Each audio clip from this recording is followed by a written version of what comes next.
All right. Prior to us coming back into open session, we'd like to, I'd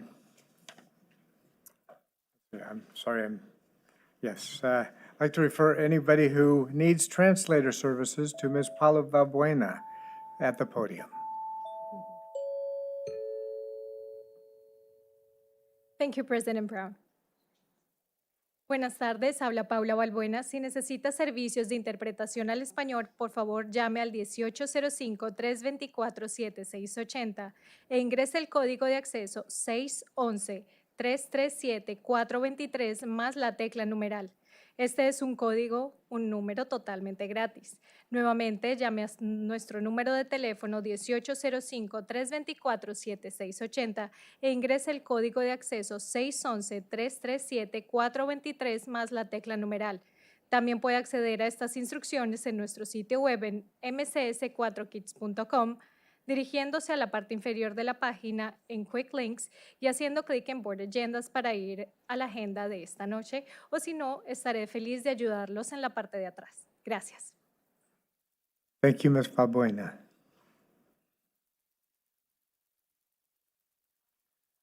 So reporting out from closed session, in closed session, the board gave direction to staff.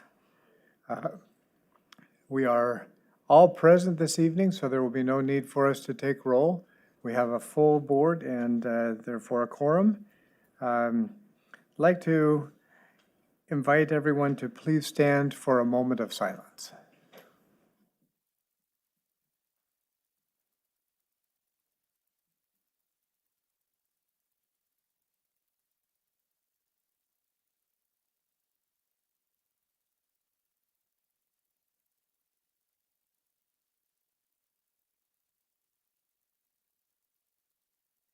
Thank you.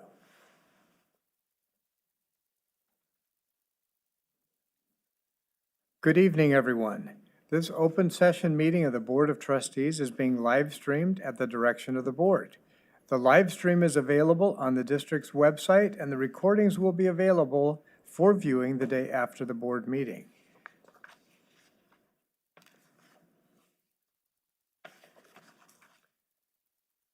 Modesto City Schools has provided an opportunity for the public to provide comments. It is outlined in our agenda. The public has been given an opportunity to call in and leave a voicemail, send us a comment via email, or appear in person before the board. Any public comments received via email or voicemail following the posting of the board agenda and prior to noon the day of the board meeting will not be read aloud, but have been transcribed and printed copies provided to each board member prior to the start of the board meeting, and they're available to the public as well. The voice and email comments will be attached to a future board meeting minutes for approval.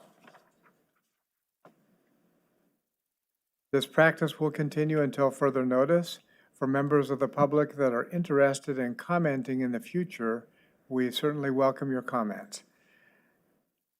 Now, if you wish to address the board during the period for public comment on a subject that is not on the agenda, you must complete a public presentation request card and submit it to the board president prior to the period for public comment. If you need assistance from our translator, please indicate so on the request card.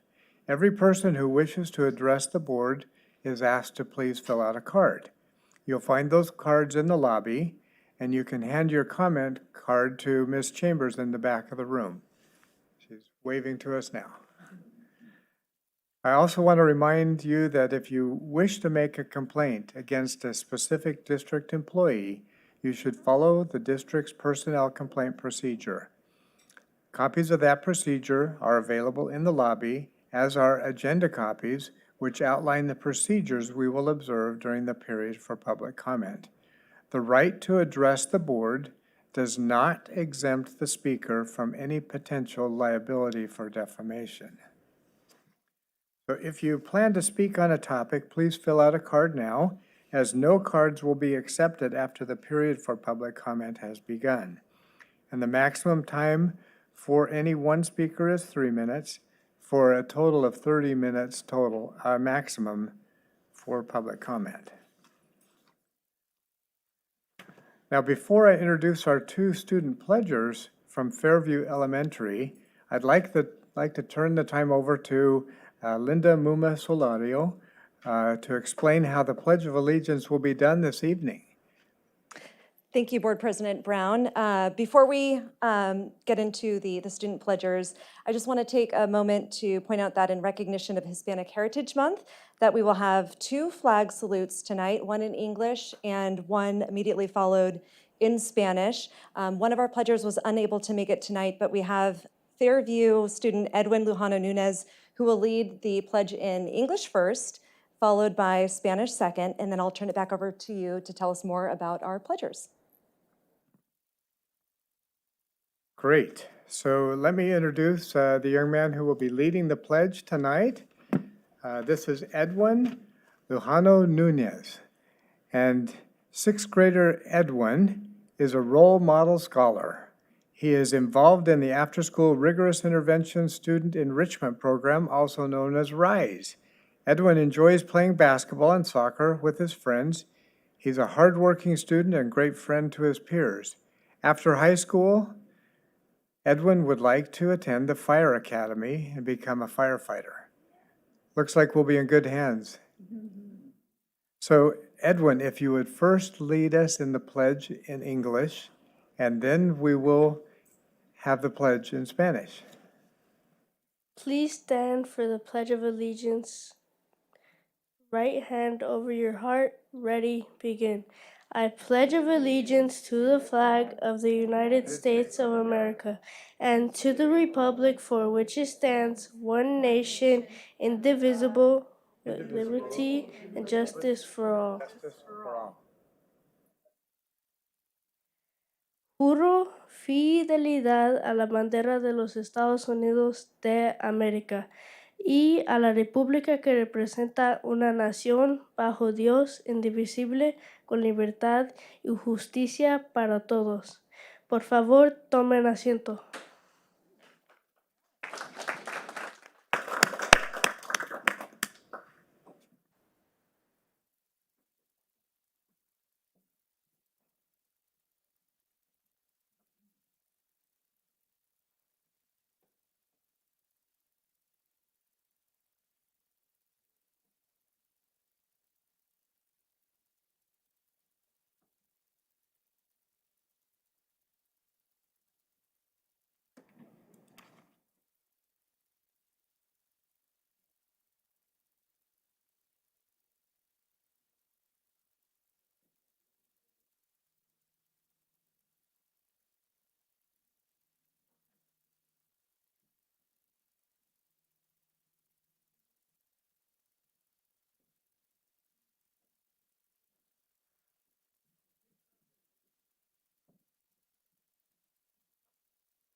So thank you for that special presentation of the pledge this evening. I'm now going to turn the time over to Dr. Noguchi for her superintendent welcome and announcements. Thank you. And I am going to keep it very short tonight. But I have to say, first off, good afternoon, good evening to everyone that's come out and anyone that is tuning in. I have to say tonight, I'm very excited about the dancers, folklorico dancers that we have here this evening. This is something that I've wanted to do for a number of years. In fact, I've wanted to do it for probably 4, but given COVID and everything that happened, we weren't able to make it happen. So I'm really excited for the presentation tonight. It's very important to be able to recognize cultures, and Hispanic Heritage Month is a great opportunity to be able to recognize the culture of Hispanics here in our community. So thank you for coming out. Also for all the adults that helped, one, the dancers come, but secondly, also teaching the dancers the continuation of that skill and that culture that is so important in every culture, right? And that is something important to celebrate. I also want to thank the pledger for coming out, so I appreciate you coming out and saying the pledge in both languages, so I appreciate that. And then lastly, I want to welcome a newest member to our team, Ms. Sham, to our cabinet team. Thank you for coming out tonight, and look forward to your leadership and sharing with us and us sharing with you as we move forward with the district. So with that, I'm going to turn it over to President Brown. Thank you. So next we have item A6 on the agenda, Board of Education member reports. And let's see which board members have presentations for us tonight. First, we'll hear from Trustee Marks. Yeah, I just have a couple of things. Attended the Clergy Council with Linda Muma-Solerio, and it was really good. We were able to share some of the things that are going on in Modesto City Schools, but we also had a report from our police chief, and it was really great to hear that the crime is down in our city, and we are in the car thefts, we're 28th or lower on the list. So they think we might be past the top 30. So that, for us, that's a really awesome thing. So, yeah, because we used to be first and second like all the time. So it's really a good thing to be in that list. And then the second thing I wanted to report on was the Ethnic Studies Guidance Council, and I attended with Vice President Irvin.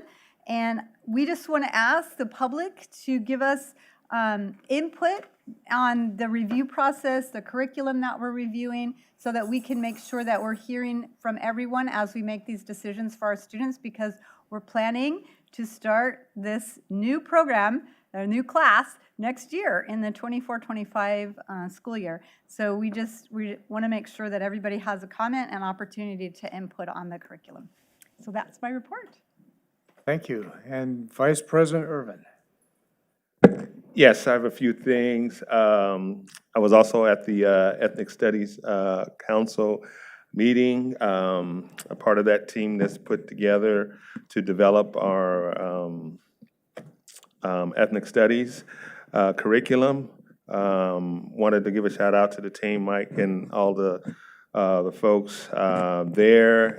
We had some very robust discussions. And input that I feel is very valuable. Also, I went to the City of Modesto's 150-year anniversary celebration downtown. It was very exciting, to see them. It was hosted by the Sister Cities, and it was good to hear about the history of Modesto 150 years ago, and how it became the name Modesto, from modesty and all that good stuff. So quite a few people there, so it was good to be there at that celebration.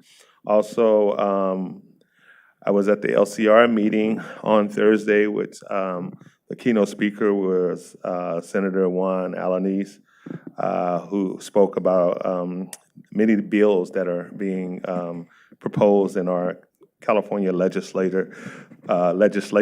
So it was good to hear some of those bills, and some of them are related to education as well. And also, I attended the HBCU tour meeting, part of that planning meeting for our students during spring break to go back east to the historically Black colleges and universities. So all in all, it was good. Thank you. Good. Seeing no other reports, I just want to report that I did attend the district construction meeting this month, as I try to every single month, and I'm always just beaming with pride as I review with the committee all the great things that are happening in the district. The positive construction that's happening, we hear about crime decreasing in our city. when you look around our city, you see our streets being improved, but when you look at our schools, you see amazing things happening. And we just thank the voters in our community for supporting our bonds and helping us create better learning environments for all students. So thank you. Now, before we go on, I have the privilege of now introducing another young man from Fairview Elementary School, and I'd like to ask for Julian De La Torre to please stand. And we want to honor you for the recognition that you had as being selected as one of our pledgers, and wish you could have been here. It was a special time to hear the pledge in both English and Spanish tonight. So I'd like to introduce sixth grader Julian. He's an outstanding scholar. He's a student of the Advancement via Individual Determination Program, also known as AVID. And I see both of our pledgers have AVID t-shirts on tonight. Julian represented Fairview Elementary at the county level spelling bee. He has a passion for reading and a natural talent for writing, oftentimes impressing his teachers with his insightful essays. Julian is determined to attend college and work towards a successful career yet to be decided. So thank you, Julian, for the good things that you're doing at your school and for representing them well.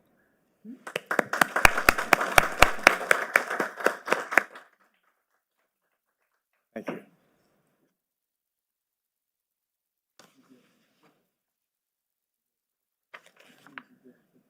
Should we get a picture with both boys?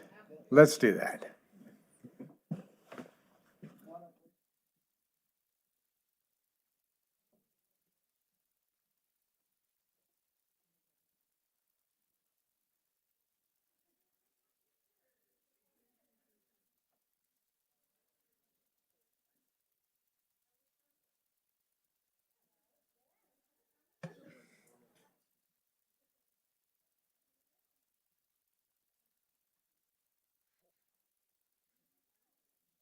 I'll stay right here.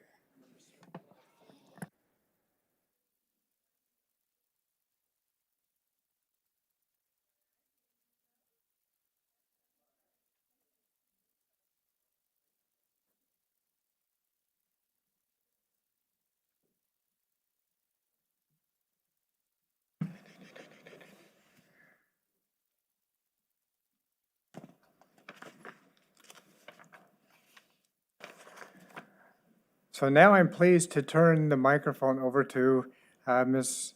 Muma Solario again in recognition of our dancers. Right. Well, good evening, board trustees, Dr. Noguchi, our new team member, Sharkina, of course, all of you that are here tonight. Thank you so much for being here tonight. This time in the meeting is always an enjoyable portion of the board meeting because we get to recognize our students and our staff members for going above and beyond for the school district. Before we begin, though, I would like to acknowledge on tonight's board meeting agenda 3 proclamations. The first one, National School Lunch Week, which is coming up on October 9th through 13th. The week promotes the importance of a healthy school lunch in children's lives and the impact it has inside and outside of the classroom. And Modesto City Schools is really grateful for our nutritional services staff for providing healthy meals each and every day. The second one is next, coming up on October 8th through 14th. It is the week of the public school administrator. The title school administrator is a broad term. It's used to define many educational leadership posts, including superintendents, deputy and associate superintendents, principals, assistant principals, special education and adult education leaders, classified education leaders, and other school district employees, just to name a few.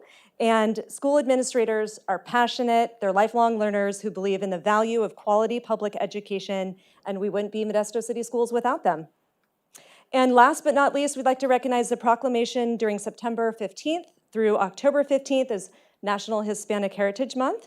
This observance celebrates the histories, culture, contributions, and traditions of Hispanic and Latino communities. And tonight we have a special treat for you. One of Modesto's oldest and most well-known Mexican folkloric dance troupes by Ballet Folklorico Los Falcones has agreed to perform tonight. The group has performed in Modesto for more than 25 years, and they have quite a few Modesto City Schools students as part of the troupe. So one of the group leaders, Myra Martinez, is here to introduce us to the students and is going to tell us a little bit about the dance that they're going to be performing, as well as the attire. So Myra, I'll help you. Dr. Noguchi, can we step down into the audience and we can all watch together? Let's do that. Yes. Yep. Come down here. So I don't have to, I don't want to give my back to you, so that'd be great. Start? Okay.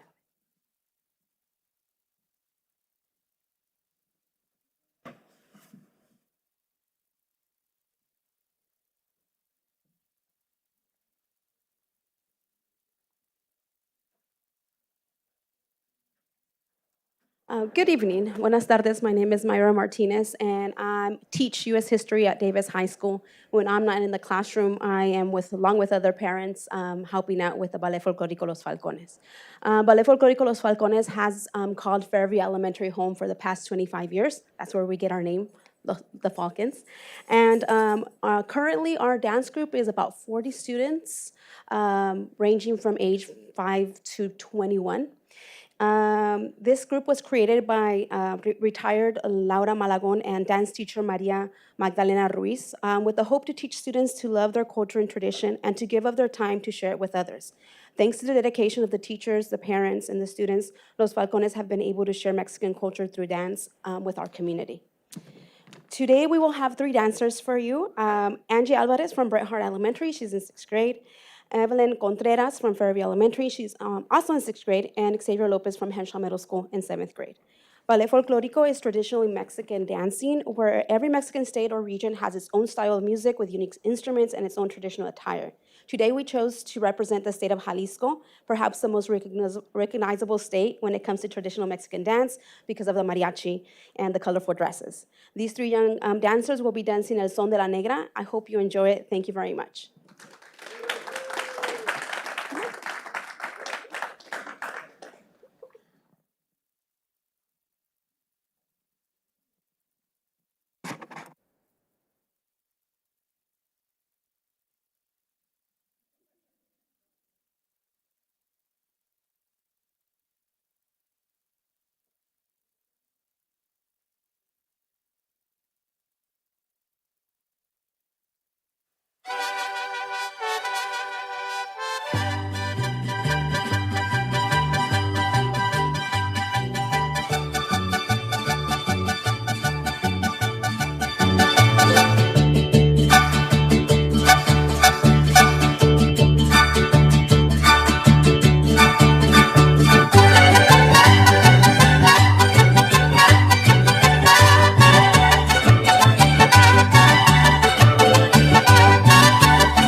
De mis pesares, ojos de papel volando, negrita de mis pesares, ojos de papel volando, a todos diles que sí, pero no les digas cuando así me dijiste a mí, por eso vivo penando.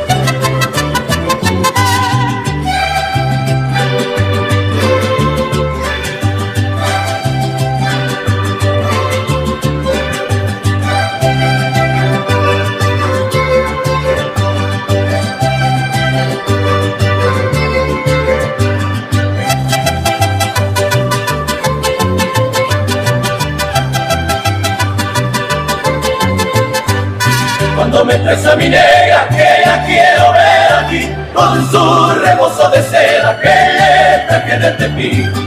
cuando me traes a mi negra, que la quiero ver aquí, con su reposo de seda, que le traje de Tepic.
So I'm grateful that we got to see your faces while you were dancing instead of your backs. And I've got a question.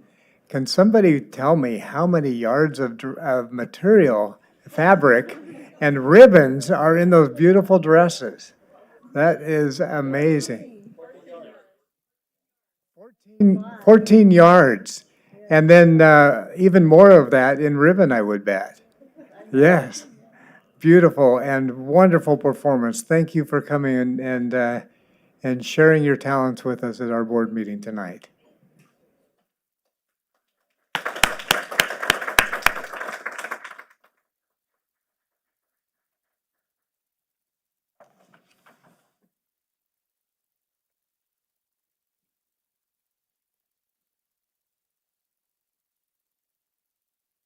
All right, after all that excitement, we get to move to item A8, the approval of our consent agenda. Are there any comments from the public regarding those items that are on our consent agenda?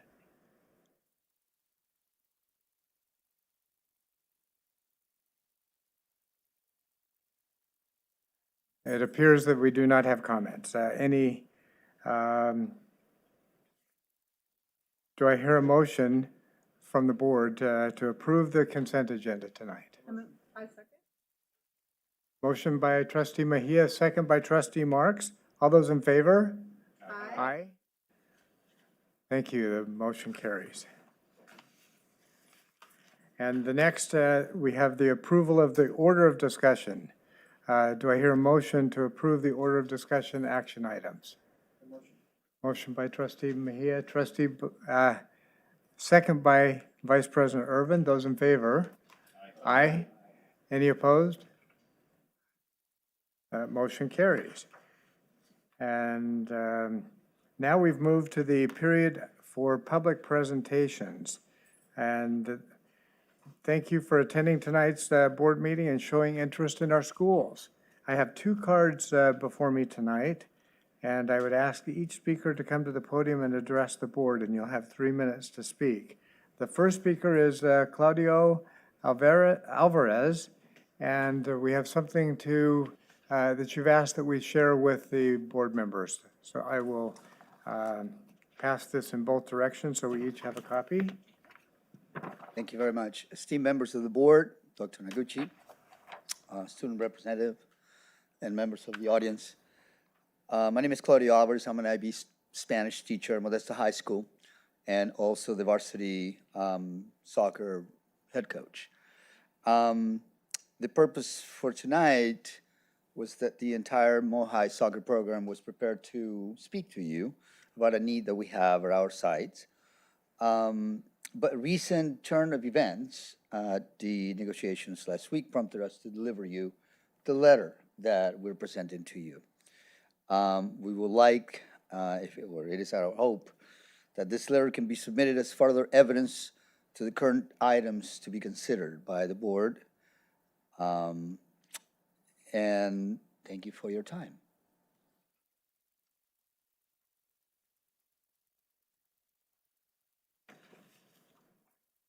Thank you. And the second speaker is Gladys Williams.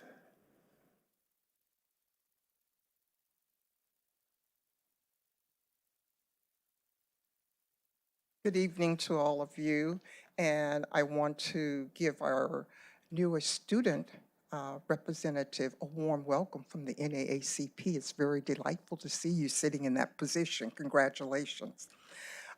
Tonight I'm here to speak to you on behalf of the NAACP, the the California Rural Legal Aid, the CTA, NEA, MTA, Modesto Teachers Association, Turlock Teachers Association, and Ceres Teachers Association and California Teachers.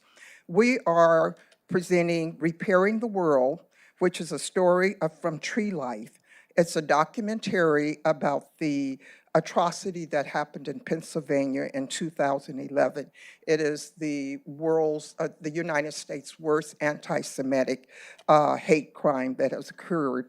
And we have the privilege of having the producer of the documentary there. And it will be on October 15th at the Brendan Theater. It's free. And for the first 150 people, we have free popcorn for you as well. And so we hope that all of you will go online. You can register at the NAACP. It's my knowledge that today it went out live. And so you can register to get your e-ticket. If you do not have an e-ticket, you can call the branch office and let us know, and we will have a hard copy ticket like this waiting for you at the door. But you must have a ticket because we have limited seating. But we reserve 25 seats for special people like you.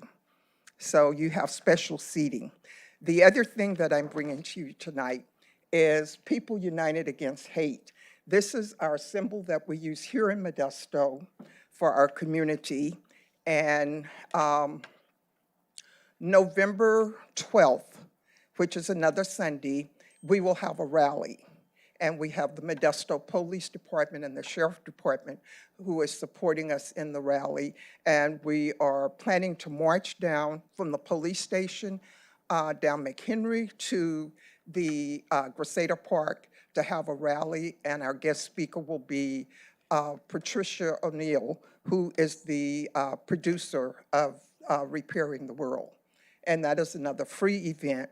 And this is National Week. We also would like to request that you do a proclamation for that week and that you have your schools participate in doing something on a positive spin. Students, sisters and brothers united together in love. Thank you.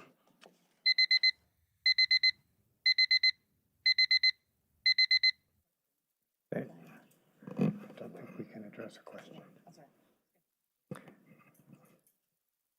All right, thank you for your presentations. And again, although we cannot engage in discussion or take formal action on items that are not on the agenda, we thank you for following the protocol and addressing the board and for taking the time to share your views with us this evening.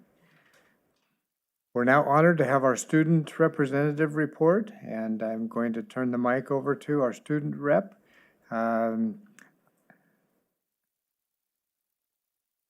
Akwaye. Did I come close? Yeah, Akwayi. Yes, Akwayi, very close. okay. Thank you. Good evening, everyone. After our first Inter-High Council meeting 2 weeks ago, it's very nice to see how students have settled in and have really started to get involved now that we're a little over a month into their school year. We had multiple attendees from all 8 schools in attendance at our Inter-High Council meeting, and as well as some special guests from our elementary schools. So it's very nice to hear that many schools have already had very successful club fairs at which students had the chance to find clubs and communities and get involved in their campuses. And many schools have started up their student senates where students can give input on various school activities. So there's a lot of student voice that is being developed on the individual campuses. And at the meeting, we discussed different ways that we can expand that student voice and involvement in our district. And there were many great ideas spread around the rooms in terms of how we can increase awareness of district policies and developments and increase participation in forums around our district. We also discussed measures in which we can reach our elementary school and middle school peers as high school students, how we can build up mentorship programs across the grade levels in our district, and especially as we want to continue to make sure that the transition throughout school is easier, especially after the COVID-19 pandemic. And additionally, we discussed ideas for our service project, which included a school-wide effort to beautify campuses while promoting sustainability. And that was a very exciting discussion. It was really nice to hear all the insight coming from all the different schools and how they were excited to get school-wide participation in these initiatives. And finally, last Wednesday was National Voter Registration Day. So I filmed a video which was sent out to the student body on that day to encourage them to register or pre-register to vote. And so it's just a quick plug that it's not too late to register or pre-register to vote. So if you're 16, 17, or 18, the video is up on Schoology and you can check it out and follow the directions. And yeah, so that's all from me tonight. Thank you. Perfect. Well, thank you, Student Representative Akwayi. Got it better that time. So I see we have people from Modesto Teachers Association. Do you have a report tonight? No report. Okay. How about CFCA? Anyone from CFCA here to report? Seeing that they're not here. Okay. Next, we move to a public hearing and approval of resolution number 2324-10 that Modesto City Schools provides each pupil at TK-12 traditional sites sufficient textbooks and/or instructional materials. This will be presented by Dr. Sarah Olson, and I'm now going to close the regular board meeting, and we will open the public hearing of this agenda item. So we'll hand it over to Dr. Olson. Good evening. I'm here to report on our Williams Act visits that we had earlier this year. And so I'm just going to give you the report on what was sent to us. Education Code 60119 requires that the Board of Education shall hold a public hearing and shall make a determination through a resolution as to whether each pupil in each school in the district has sufficient textbooks or instructional materials or both in each subject area that is consistent with the content and cycles of the curriculum framework adopted by the state board. This must be accomplished prior to the end of the 8th week of school. The district has provided each pupil in the district at a TK-12 traditional site with a standards-aligned textbook or basic instructional materials in each of the following areas: history, social science, mathematics, reading and language arts, science, world language in grades 7 through 12, health in grades 8 through 12, and laboratory science equipment in grades 9 through 12. All 6 sites that were visited by Williams Act review teams passed their sufficiency checks without any findings reported. All other sites have reported that they have provided pupils with sufficient textbooks and/or instructional materials. It is recommended that the Board of Education approve resolution number 2324-10 that Modesto City Schools provides each pupil at TK-12 traditional sites sufficient textbooks and/or instructional materials. Thank you. Do we have any comments from the public regarding this item? Seeing none, any comments or questions from the board? Oh, please come forward with your comment, please.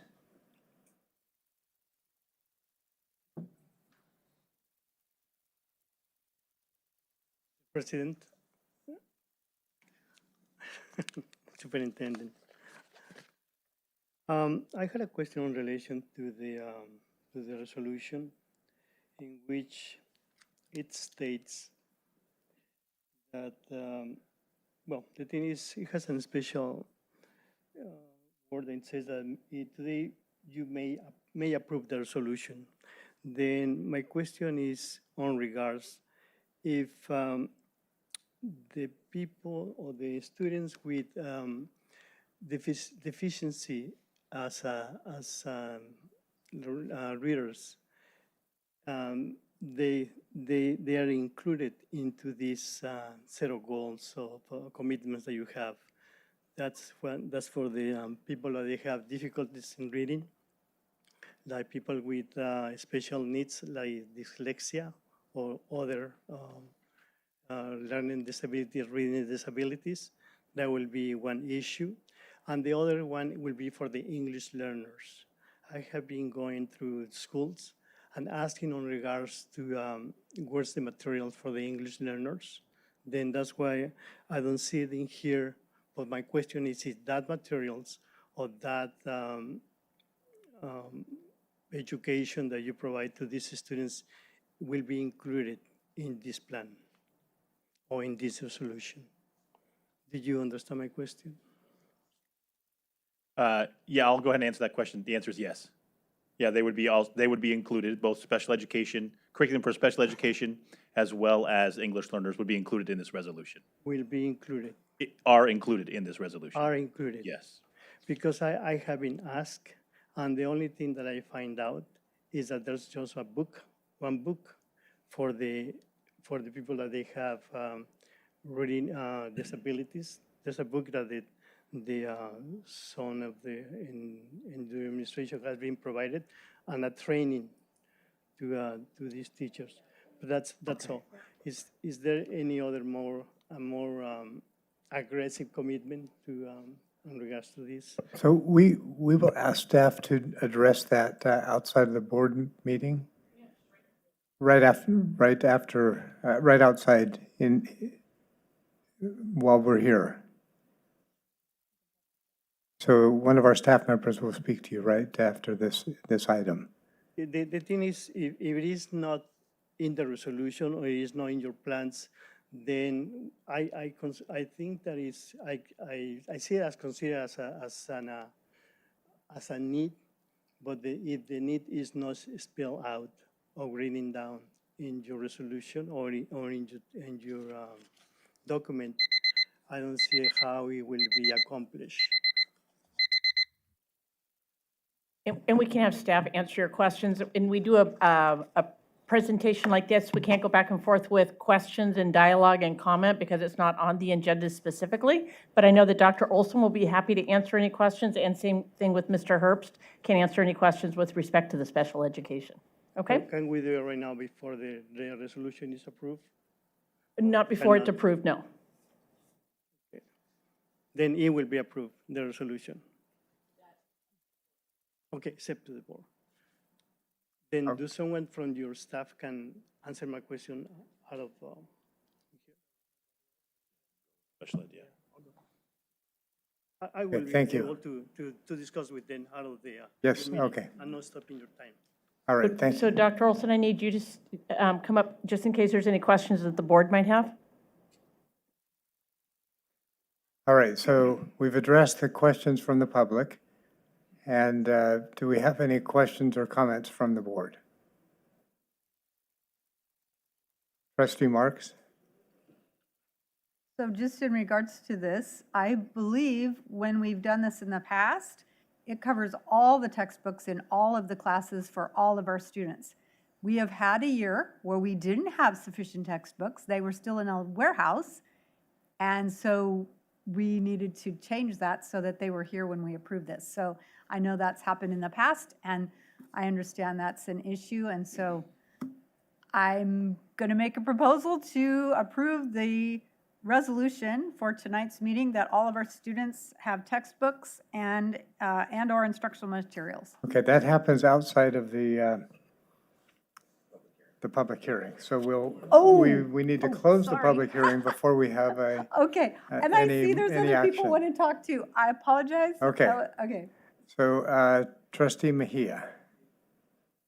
Yeah, my comment was, it also includes facilities in the Williams Act as well. So all that was covered in nothing, because I know textbook is one area, but also facilities, make sure they're up to date. Since we're investing in facilities, I want to make sure that people understand the Williams Act covers also facilities. Am I on the right, on the right of that? And wanted to make sure that that was also good. Well, that was also no Yes. findings on that front as well? Okay, that was it. Thank you. All right, trustee Maestas. Yes, are these, when we say sufficient textbooks and instructional materials, are any of these digital only? Or are they digital and hard copy? The current Study Sync curriculum for ELA in grades 7, 12 is digital only. Everything else has a digital and hard copy component. And do students have sufficient access to those digital even when they're not on site? Yeah, it can be downloaded. The lessons can be downloaded while on campus for local computer use. Onto their Chromebook? Correct. That they are issued from? Correct. Modesto City, okay. All right, trustee Daly. Did I understand you just to say that ELA students only have options for digital from 712? Correct. Now, we're currently going through an ELA adoption cycle this year, and so we'll see what happens as that comes around. But for since the last adoption cycle, that is correct. So is that because the material is only available digital? That is correct. Okay, so we don't have that option. For the material that was adopted, that is correct. Okay. And trustee Lopez. She took my question. You thief. All right, so I think we have addressed all the questions, and thank you, and we'll go ahead and close the public hearing. And now, do we have a motion to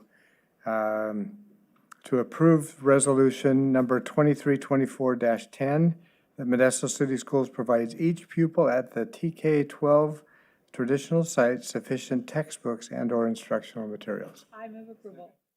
Motion by trustee Marks with a second by trustee Mejia.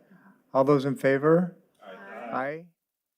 And I saw that as unanimous. Okay. So now we'll move to item B5, which is a report on the 7 to 12 Instructional Advisory Committee. And Mr. Rich will be presenting to us. Yeah, thank you, President Brown, Board Trustees, Dr. Noguchi. Tonight, we're going to present the work of the 712 Instructional Advisory Committee, as well as including their outcome and the plan to address TK6 this year. So the work of this committee was centered on the MCS vision, which you see there before you, that ensuring that every student will graduate with the skills, knowledge, and character traits essential to thrive and contribute to society. We recognize that our student outcomes are not where they need to be. Our teachers, as a result of the recent years, need targeted and purposeful support in establishing previous routines. Tonight, we will review the outline of the committee's work, review the three-year roadmap that outlines the work for this year and future years, and look at how we're going to carry this work forward with the TK6 group.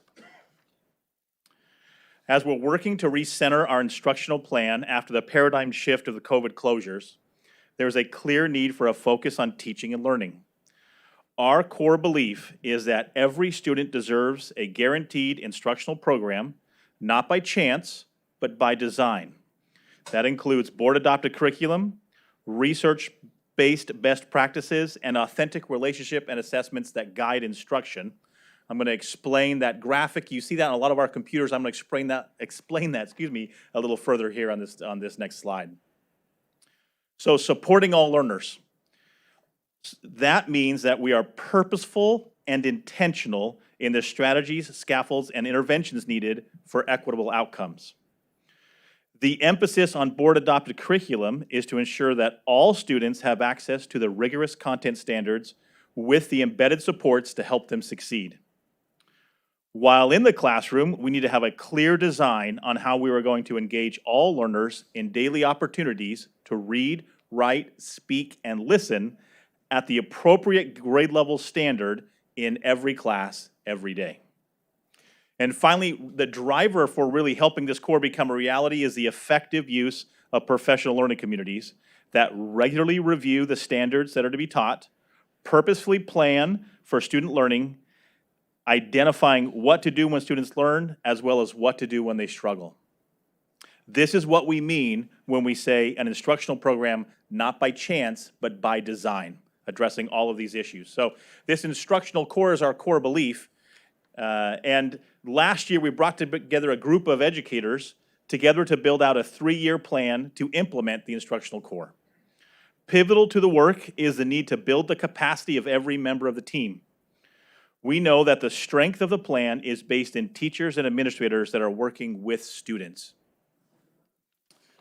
So who was on that team? We had the majority of this team, by far, were teachers. From between January and April last year, we met about 5 full days. It included representatives from the core curriculum areas, as well as specialists in special education and EL learners, members of our MTA partners, as well as instructional coaches to help lead and guide the work as well.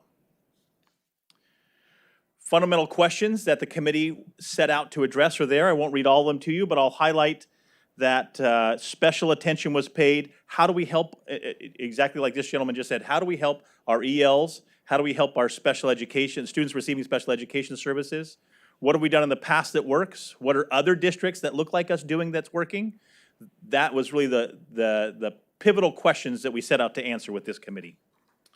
The result, and you'll see this as a separate handout before you, a full color copy should be there, was the 712 Instructional Core Roadmap. On the front side, you'll see the instructional core as I explained just a few minutes ago. And on the back side, you'll see the committee's roadmap plan for implementing the instructional core. The purpose of the roadmap is to ensure all aspects of the instructional core are met, realizing that systematic change takes time if the goal is for lasting change. We would love to get all of this in the system in 1 year, but we need time to support everyone so that we are not just checking boxes, but really providing targeted PD for lasting change. That was really the goal of the committee. So as you look on that back side, so not the side with the big circle, but the back side with the 3 different years, you'll see here the first year, the year we're currently in, for the 23-24 school year, really the theme that the committee came up with, let's focus on what we can control. We've had, I think this was probably a realization that for the last couple years, there were a lot of things out of our control that would suck away some of our time. So let's build a system that we could focus on areas in our control. This includes setting PLC goals, professional learning goals, for each meeting. This is the meetings they have every, most Wednesdays, focused on the work and limiting distractions. It means building norms for each team to maximize student success. It means using board-adopted curriculum to fidelity, striving for precision, not prescription. It means working on PLC questions 1 and what we like to affectionately call PLC question 1A, that has to do with knowing your standards that are to be taught, as well as purposefully planning how they will be presented. Lastly, building in a system to ensure longevity as team members change from year to year so that this work can continue without a hiccup. The next year, the theme of assessing student learning and adjusting. With the goals from year 1 firmly established, we move into the use of common formative assessments, regularly designed by the PLC team to inform them of student learning, allowing them to adjust their instruction accordingly. Using common rubrics based on standards, agreed upon learning attentions, and success criteria. Diving deeper into the curriculum to ensure all available resources are used to intervene for struggling learners. And regularly using research-based instructional strategies in all classrooms. as well as refining those formative assessments and refining those essential standards and pacing based on student learning and outcomes. The last year, which would be the 25-26 year of this roadmap, is to focus on the remaining PLC questions, collaborative lesson planning, continued use of proper curriculum, student data, agreed upon grading practices, and intentions to help those that have not reached mastery, meaning the students that have not reached mastery. It's worth noting that even though the focus of each year is identified, the goals are cumulative and build from year to year. It also does not mean that those that are ready, those teachers that are ready to move on, will be held to specific year goals. Just as in any organization, we will have trailblazers that will forge ahead, providing valuable insight for those to follow. This year, we'll convene another committee for the TK6 educators. That will start in October and will go through the spring, with the goal of building a 3-year plan for them as well, and we'll bring that forward after they convene.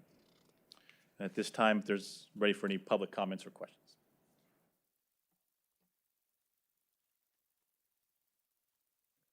So do we have any comments from the public on this presentation? Seeing none. Comments or questions from the board? I see Trustee Maestas has a comment. Okay, comments and questions. I'll do my best to be brief. Okay, so thank you for the report. I love this is great work by the Instructional Advisory Committee. I just want to first say that. I know how much time and effort it goes to building something like this. And I look forward to seeing how we can be successful on this roadmap. I have a couple of questions.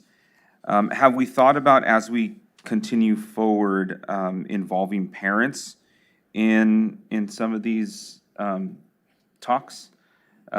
Because they're the ones that are affected by, their kids are affected by all this, so in some way getting that information, so that way they can be part of the, if not help building an instructional core, at least understanding what's going on. Yeah, I think that's a great point. The building of it gets kind of into the weeds as an educator Right, standpoint. yeah, But I absolutely. think the communication out of, here's what we'll be focusing on, here's how you can help support us, that's a great point. We can definitely add that in. And it says in the instructional core on the third, I guess it's the third page of this one, and interventions that create equitable learning opportunities for all students. I know it's going to take us a while to get there, but I see equitable grading in that piece. We still have a lot of work to be done. Agreed. Just seeing the grade of a B and all of the assessments are all 100%, but it's a B because a binder check was missed. Like, come on.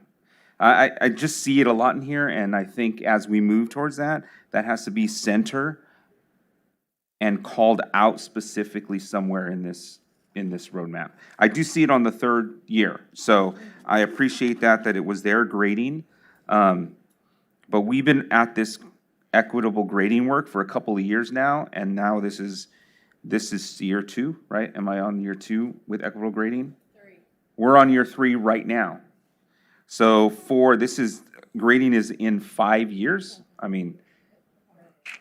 Yeah, so not written in this plan is the work we're doing with Dr. Reeves and his group, which is ongoing at the school sites, and we can come forward with more information on that, just to show you where that work's progressing with him based on his recommendations.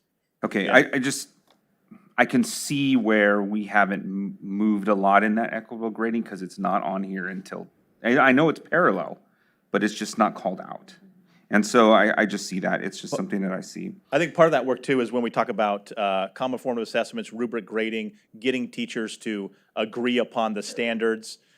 We can't get to mastery-based grading if we're not identifying what we want them to master. And I think the committee had a lot of conversations about that. I have to admit, it was a significant amount of time that we spent. Yeah, that's absolutely true. I totally agree with you on that.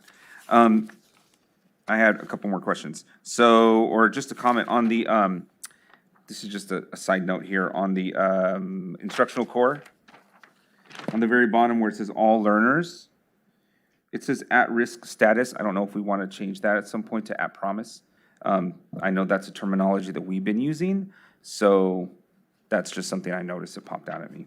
And the last thing I have a question about is, in 25-26, and of course, you all know that I'm a math teacher, so I see, curriculum, we're looking at curriculum a lot, and in 25-26, all classrooms use the adopted curriculum with fidelity. The math framework, California Math Framework just got adopted. We just talked about the Williams Act, and it's my understanding that around then, 25-26, is when we should expect California to have some published, the list The available list to be able to us. review for adoptions. Right, so is that about we're kind of seeing that far out? Yeah, that? yeah, and similarly, the ELA framework, which hasn't quite been rewritten, has to wait another year after that. So the ELA won't even be available until 2027 to look at. Yeah, and what we have, the Savvis curriculum that we currently have in mathematics. In grade 7-12. Grade correct. 7-12, I'm specifically talking 7-12. If done as explained, and I've read through it, it'll likely fit the framework once those come out. So I think we're on the right track, but we just got to get into actually doing it with fidelity. That's where, if you'll notice, that is hit in every year specifically for that reason. The resources are there to support all learners. We need to make sure we're using them to fidelity. Correct. This is great work, and I'm really looking forward to seeing how we progress through the roadmap. Thank you. Thanks. Trustee Daly. I appreciate the report as well. I also have concerns about the grading being all the way out 25-26. Can you provide me, though, with a little background into the instructional core roadmap? Is this the first time this has been done? Is this ongoing? Yeah, that's a good question. So a lot of these things, PLC work, curriculum, these are the focus of every school district almost every year. During the school closures, a lot of that focus was, let's just survive. Let's just get kids something. And because of that, I think we lost kind of that natural habit of, here's what we do. So a lot of what we heard when we went out last year was, we need focus. We need a direction to go to really help us be successful. And I think part of that was the idea that we have to do everything all at once. And that's just not obtainable. We just can't be successful at that. So the idea of this instructional advisory committee was, let's identify what we need to do, and then let's put some benchmarks to it so we know, okay, yes, we need to do this, but let's just focus on this first.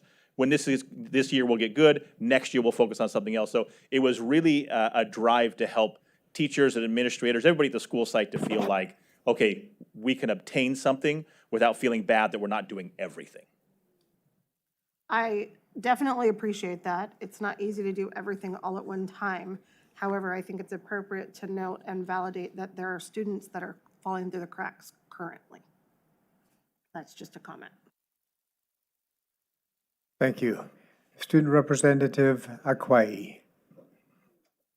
Hi, thank you for the presentation.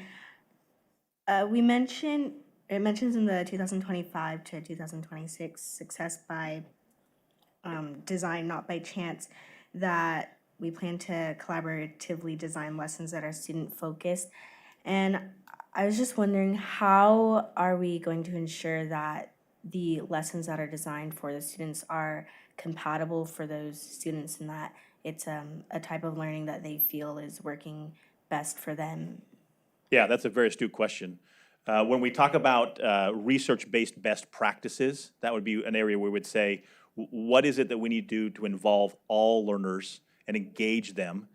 We saw in the, if you look on the front side under engaging students in language and literacy, how do we make sure students are engaged in the work by reading, writing, speaking, listen every day in every class, right? So how do we ensure and build lessons that give students an opportunity to do those things? And I think when we see that, and when we look at the research, when you have classes that do that, that's when students are learning.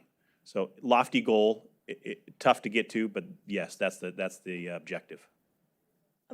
Sorry, I just have an additional question to follow up on that. Within our classrooms, how are we planning to measure that out, to ensure that our students are seeing those changes and those results, and how are we going to measure, for example, mastery outside of test scores and grades? Yeah, another great question. So that has to do with when you read in here and you see success criteria. So you would take a standard, let's say it's I don't know, solving multi-step equations. And then you would say, okay, what do students need to master to be successful at the level of rigor they need to be? So then we would set those learning criteria, and then the students, ideally with rubrics, should be able to know, oh, I'm successful if I do these things, communicating that out to the students, helping them be a part of managing their mastery. That would be the goal. Yeah, I just Mr. wanted Maestas. I just wanted to follow up on that too, is that, you mentioned how we can measure if students are learning or getting what they need out of it, if it's student focused. I think another thing to remember is that historically, the status quo has worked for a handful or a percentage of students and hasn't worked for a large percentage of students. So how do we make it so that we bring all kids up, knowing that the system should be working for everyone? And I think that is something we can work through as these years go by. Agreed. I had a question regarding the next phase. With our TK through 6 students, do we anticipate that we will be developing a completely new and different roadmap? Or So- are we going to follow these same patterns and just refine them? It's a good question. So the instructional core remains the core, right? So that's not changing. But the backside might be a little bit different depending on issues that would be specific to the TK6 realm.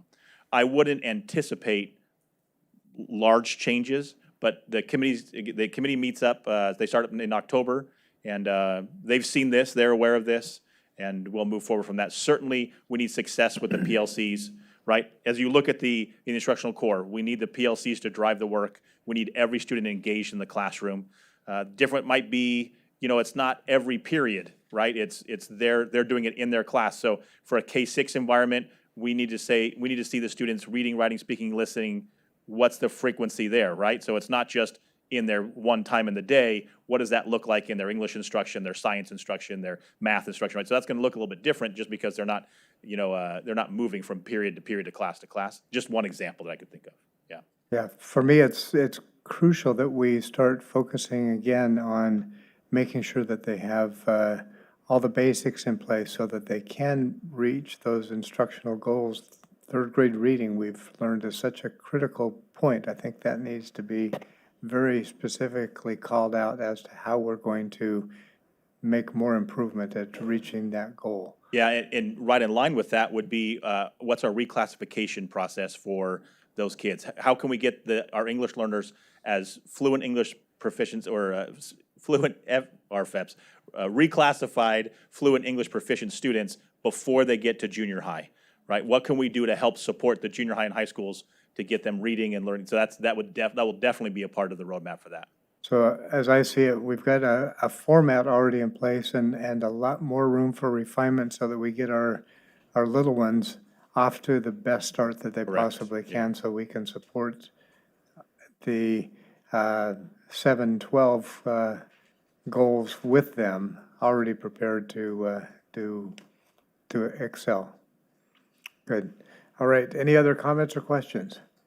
This is a report. Thank you for the progress that you've shared with us, and we appreciate all the hard work by all those in the district that have been involved with that.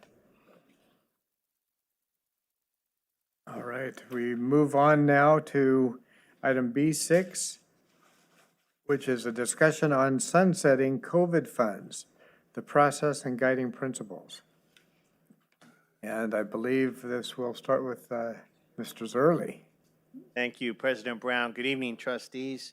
Yes, I will begin the presentation and the discussion around sunsetting COVID funds, and then Dr. Noguchi will take over and finish up with discussions around the guiding principles. that we've come up with for the sunsetting of our COVID funds. Just here's our MCS vision, our collective why.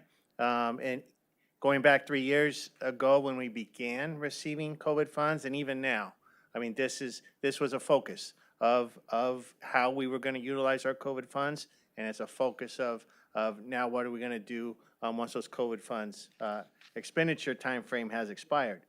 As well, as we looked to utilize the funding we received to respond to the pandemic, each one of these strategic goals were addressed in everything we did, and we'll highlight some of that in the report tonight. We have received approximately $230 million to help respond to COVID-19.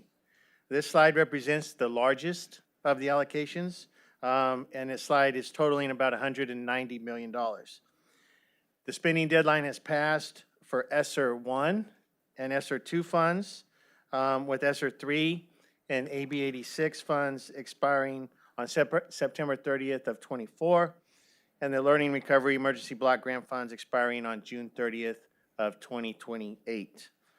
COVID-19 funds were provided one time from both federal and state agencies to help us mitigate against the conditions brought on by the pandemic, including the support for student outcomes. While the initial funding received focused on health and safety protocols and to support the return to in-person learning, additional funds were provided to focus on learning loss mitigation supports for our students and staff. On May 10th of 2021, the board approved a plan outlining how COVID funds would be used to extend academic and social-emotional supports for our students and staff. The rest of the presentation will be a review of our district's plan. I know Trustee Daly was not on the board at the time, so this will be a review of what we said we were going to do and what we included in our plan. AB 86 funds were provided by the state of California to our school district, to every school district in the state of California. And we used it, or we saw it, as an opportunity to reinvent classrooms, schools, and the district through building the capacity of all staff to become more efficient and effective at meeting the needs of our students and to ensure that all students can flourish in post-pandemic learning. This included at the elementary level, TK to second grade ELA early literacy, 3 through 6 reading comprehension and SWAN, and at the high school 7 through 12 writing and math ambassadors. Additional learning loss mitigation supports at the secondary and all grade levels included universal design for learning, sheltered instruction observation protocol or SIOP, at all grade levels, visual and performing arts, VAPA, and physical education, paraprofessional training and recruitment, and continuing our equity training. Extended academic interventions for before, during, and after school programming, including expansion of our tutoring services, expansion of our STEAM program at sites, expansion of summer school, intersession, and after school, in addition to hiring instructional coaches. Extended social emotional supports for before, during, and after school programs were also included while building the capacity and communication with our parents by expanding parent engagement, parent ambassador, expanding before and after school academic support, expanding summer school engagement, and expanding support for education with inclusion specialists and inclusion coordinators. And we were able to decrease our current pre-pandemic high school counselor ratios. ESSER funds were used to further reinvent our schools by extending academic and social emotional supports and making improvement at some of our facilities. Academic supports included expansion of MTSS, or multi-tier support system, early childhood education expansion, enrichment and academic support, and equity specialist. Social emotional supports included increasing our student assistance specialists, junior high athletics and activities expansion, summer school and intersession engagement, stipends for extracurricular club expansion, a focus on staff mental health wellness, and a mentoring program, Improving Your Tomorrow. Facilities improvements included Mesro High School ag facilities, Elliott CTE Focus, Davis High School, junior high school tracks, HVAC upgrades for high schools, shade covers, and upgrades to our school blacktop areas. Knowing that COVID funds were one time, it was crucial to include monitoring of program effectiveness. This includes identifying objectives and key performance indicators to monitor effectiveness and needs, in addition to reporting on the progress of student outcomes. This is the proposed timeline for sunsetting COVID funds, identifying programs for program review. This is not just the programs you saw on the prior slide, or the prior slides that were added with COVID funds in response to the pandemic. These are programs for review across our funding sources, which would include our supplemental and concentration grants, items that are identified in the local control accountability plan. We've done some amazing things the last 3 years. Put in some amazing programs, hired some great people. Now's the time to look at not only the program effectiveness of what we've done, but what do we have in place? Because the one-time funds used to put those programs in place are expiring or have expired at this point. Identifying 24-25 next fiscal year, funding needed for program realignment. What does that mean? That means if we have however many millions of dollars we have in programs that we've added, what do we need to possibly look at to reduce in order to keep those programs? Some of those programs that you saw on the prior slides are very effective. They're things we want to keep. So in our existing operational budget that we have as we work into next year, what is it that we're going to need in order to keep some of those programs in existence into 24-25 and beyond? Draft the guiding principles. You'll hear that in a minute, which means we need input from our educational partners. November 6th, board meeting, approval of the guiding principles and process for sunsetting COVID funds. November 20th will be a review to the board of the superintendent's recommendation for program realignment. December 11th, approve the superintendent's recommendations. I'll stop at this point to see if there are any public comments for this part of the presentation and or any board questions.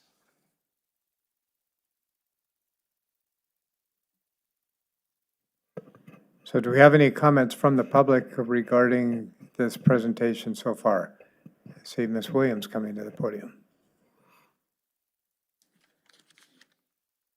Yes, under getting input from educational partners, will that include organizations as well as parents being able to give input? Thank you. Any other public comments? Comments or questions from the board? I see Vice President Irvin. Yes, it's a travesty to see all this money go away. I know it's one-time money, but one-time money, and our job was to make it have a lifetime impact.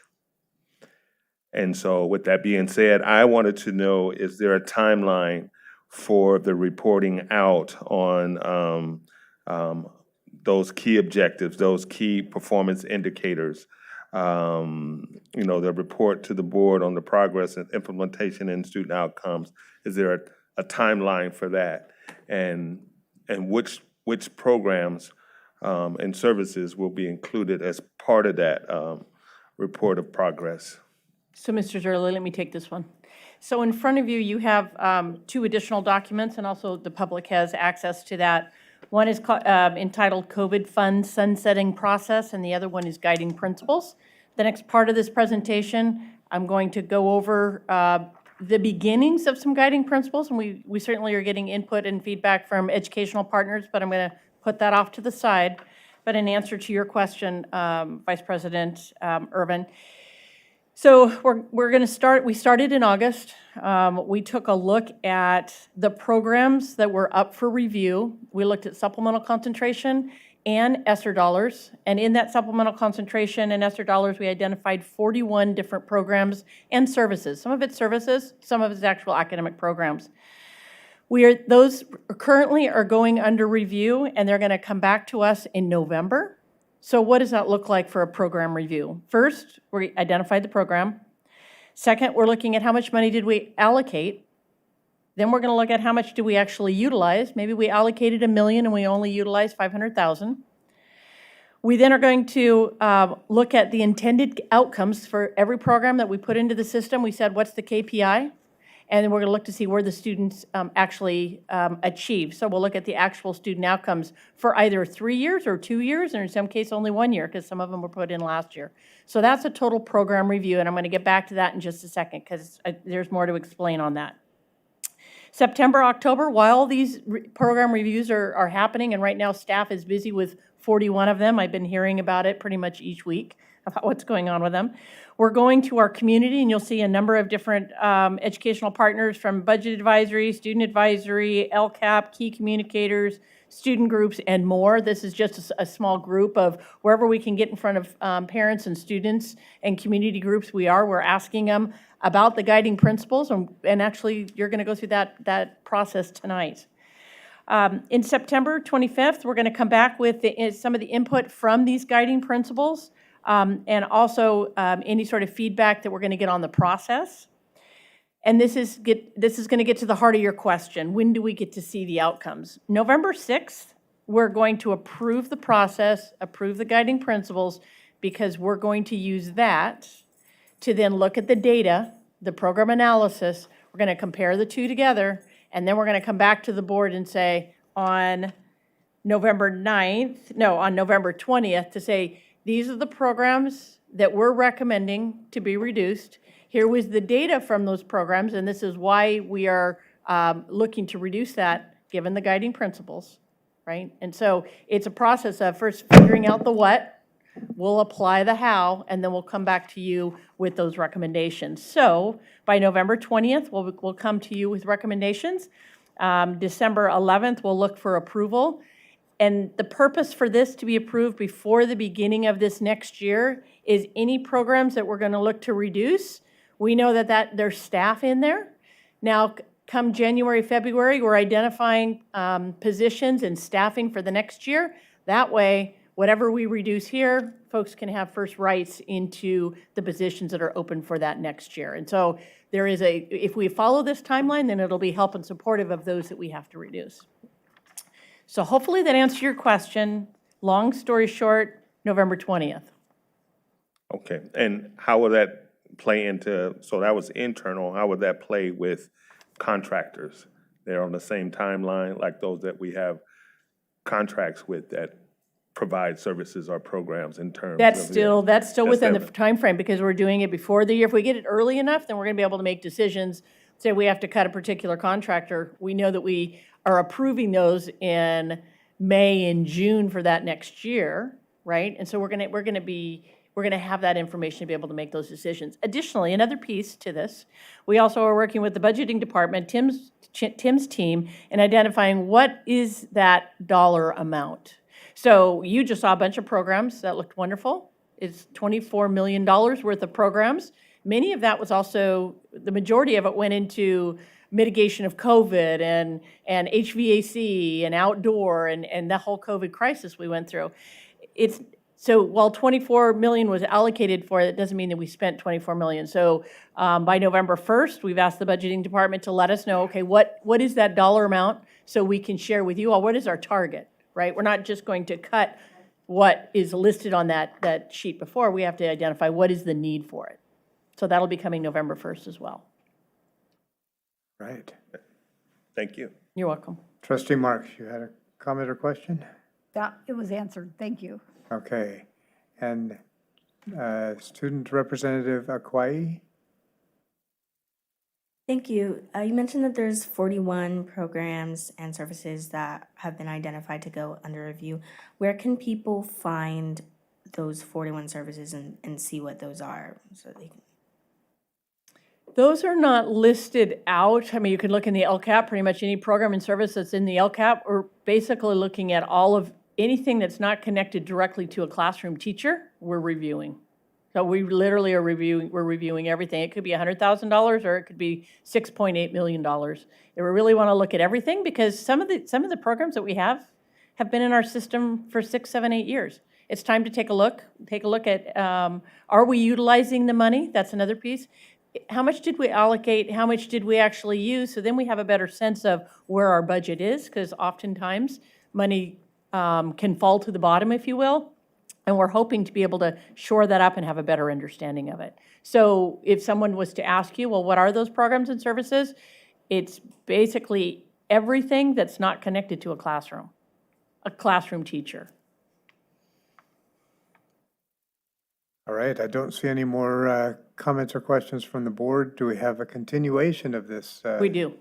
I'm going to go to the next piece. We'll turn over to Dr. Noguchi then. Perfect.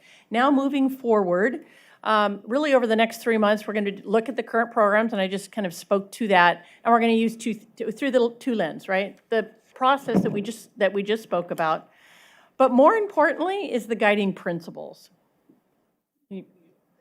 So you have a document in front of you, and this is a document that is being used with all those different educational partners and more moving forward. I can say there was actually something, an area from a key communicator that emailed me and said, you know, I really think that we should add this, and it was a great idea, and we've already added it in there. This is going to look a little bit different from the next time that you see it in another couple board meetings, but I would like to be able to get your feedback and input on these particular guiding principles.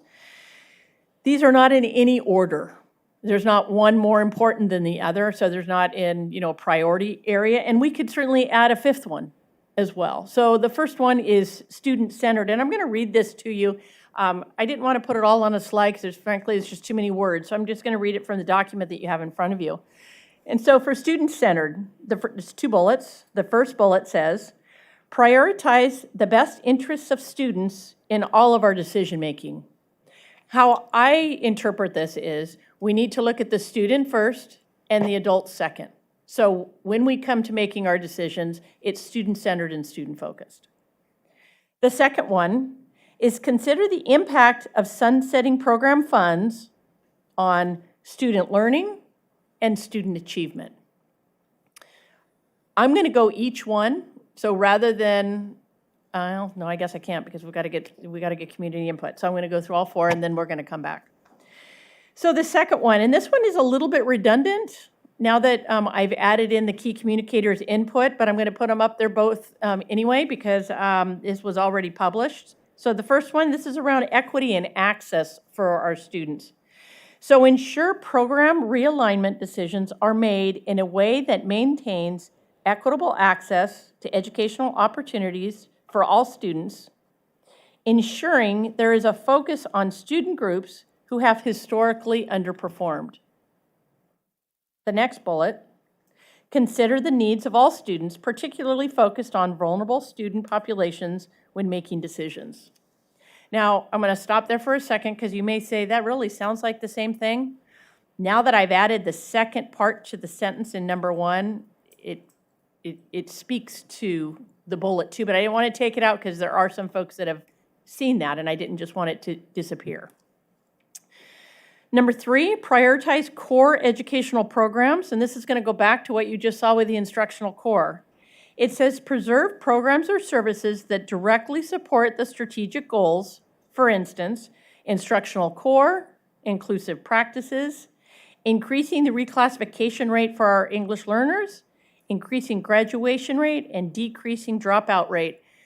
This really is our goal number 1. Each time when we come with our goal number 1, we constantly hear this in all of our presentations.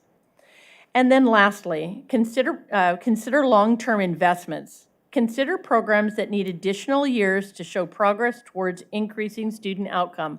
And let me explain this one. We have one program that is pretty pricey. It's MTSS, multi-tiered support system.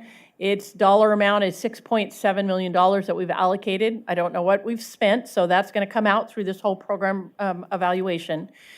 It really got up to speed 100% at all of our elementaries, and this year at a high school, but all of our elementaries last year, but it didn't come, because of staffing, really didn't come full force until February of last year.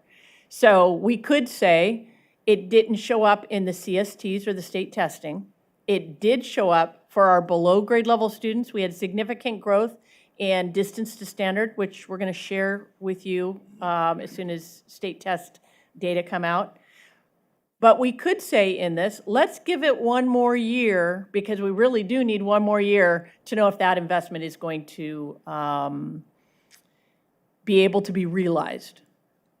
That could be a guiding principle, or it could be, well, you know, we know that a particular group worked and another group didn't, so we can make those determinations. But I put that on there, and there's other ones. There's some other positions that we've added that was new just last year. So how do you judge that over 1 year, especially since staffing really didn't get, you know, fully staffed in many instances until November or December of last year. So I put that in there because there could be a program that we really just need to let bake for 1 more year if we have that option.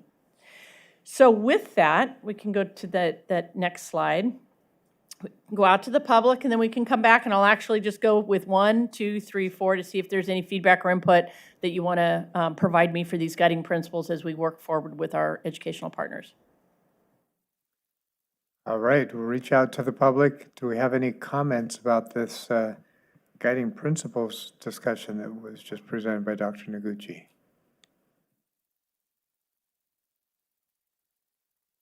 Seeing none, we'll take that to the board.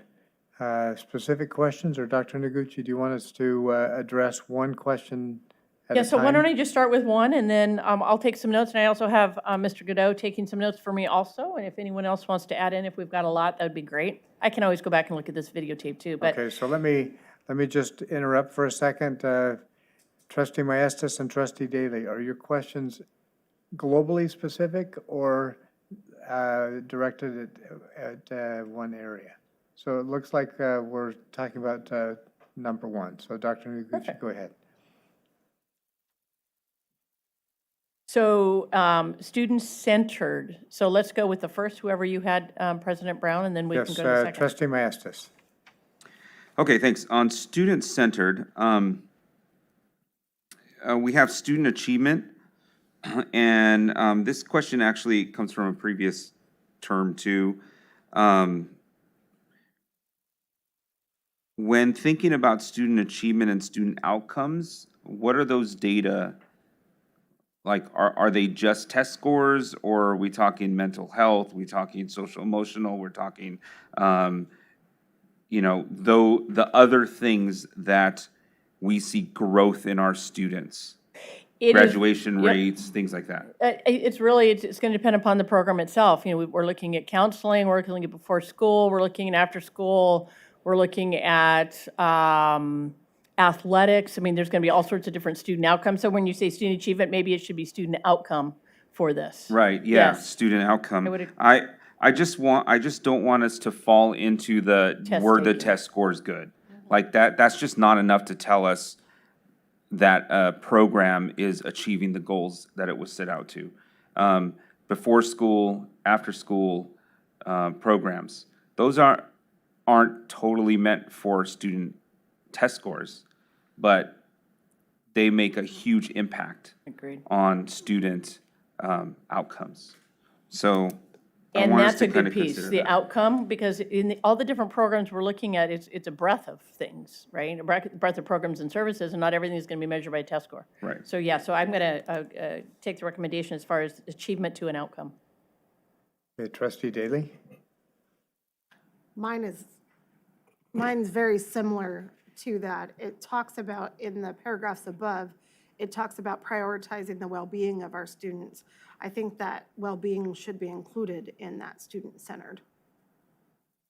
So student learning, student outcome. So I can look at wordsmithing. What I'm hearing you say is we need mental health as a measurement in there as well. It's not necessarily just mental health, but well-being altogether, resiliency, just family, everything kind of together encompassing that well-being. Personally, I would rather have a happy, well-rounded child with a C than a stressed out child with an A. That's just my thought process. So it kind of encompassing the whole student, not necessarily just specific in educational areas. Okay. Okay. Had a thought and a question, and I didn't write it down, so it has fleeted. We'll come back to it. It'll come back. So I think I can summarize it. If I heard the presentation right, our goal is to look not only at the COVID dollar-sponsored programs, but everything that we're doing, and evaluate if some of these COVID resulting programs are actually producing the outcomes we desire. How can we fit those programs back in and make it part of our not one-time focus, but our ongoing sustainable focus for student outcomes? Is that what we're looking at? That's exactly it. Okay. And we have 2 years, so we don't have to go through this for 2 years in a row. So we'll identify for next year and then the following year. Right. I think that's a very healthy way for us to approach this, so that we're not just chopping things that we've had to add and lose all the good with that process. Yep. Because so much of what we're doing is now-centered, and we have to live in the now, not the past. So, great. So we need to move on to number 2. And do we have any questions regarding the equity and access portion? I see Trustee Maestas, followed by Trustee Mejia. Trustee Mejia, don't let anybody steal your ideas. I'm glad if we have similar ideas, that means great things. So yeah, I mean, I just want to, make sure that this kind of stays. I like repetitiveness as long as it's written down. So for example, for me, at least my comment is, I know we always talk about universal, all students. I just know there's some students that are going to succeed. They have everything. They have mom, they have dad, they have everything. They're going to succeed. But I'm always close to my heart, probably a personal struggle myself. I see myself in a lot of like newcomers, English learners that just have come. And yeah, we got to give them a chance, it takes years for some of us that arrived into a new language, a new country, to get all that is needed. And sometimes to this day, I got to say to myself, man, I have not heard that word before. And it's okay to ask, it doesn't matter. So I feel like we need to put special emphasis on that, because those are the students that we have a majority of a lot of issues with. They need a lot of additional support. They need those extra things that other students may not. You can say for income purposes or just family background. So I just want to. I'm glad I see it here, but I want to make sure it does not go away and that we really deep in those, especially because we have students that have been here 1 year, 6 months, 2 years. I mean, and research shows it takes us a lot more than 3 to 4 years to even get caught up to a decent level of English and writing and all its other things. So just wanted to make that comment about how much I like those, but I wanted to stay, and I want us to not lose focus of that. Okay, so you're comfortable with both of those bullets? Oh, totally, and I want us to make sure that we don't lose sight and we keep it in there as we evaluate all these programs. Okay, I want to interrupt our order and look specifically at our student representative, Kwai. We love your input. We love your focus on the needs of the students, and I want you to feel empowered with this discussion to speak to us from the student's perspective as we're going through these. So I don't want to put you on the spot if you don't have anything to say, but I just want you to know that we're talking about your peers and the money that we spend on important things for them. And so if you got something just raise your hand and we'll interrupt and hear from you. The other piece is, and I talked to Jifa earlier last week or on Friday, she's going to run this process with the Inner High Council as well. So Perfect, she's learning perfect. about this, what it all means, so she can then get feedback and input from our high school students as well. Good, good, good, good. So we value the student voice, and just know that everybody on this board supports you in that process. So thank you. Okay, so Trustee Maestas. Thank you. Yeah, so I also would like to keep in, we could either keep both of them in there or say ensuring there's a focus on vulnerable student populations and those who have historically underperformed. Like, you can put them all in one sentence, but I see those as different. I see vulnerable students sometimes aren't the groups that have historically underperformed. And so I think those need to remain both in there. Thank you. All right, Vice President Irvin. Yes, I just wanted to know, possibility, you know, kind of piggybacking on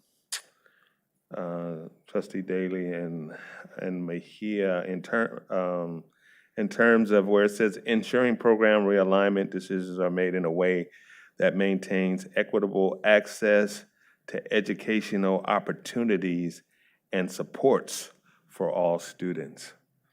Because that, to me, it's not just totally educational, but Right. it's also the support. It's your mentoring. Yeah, Mhm.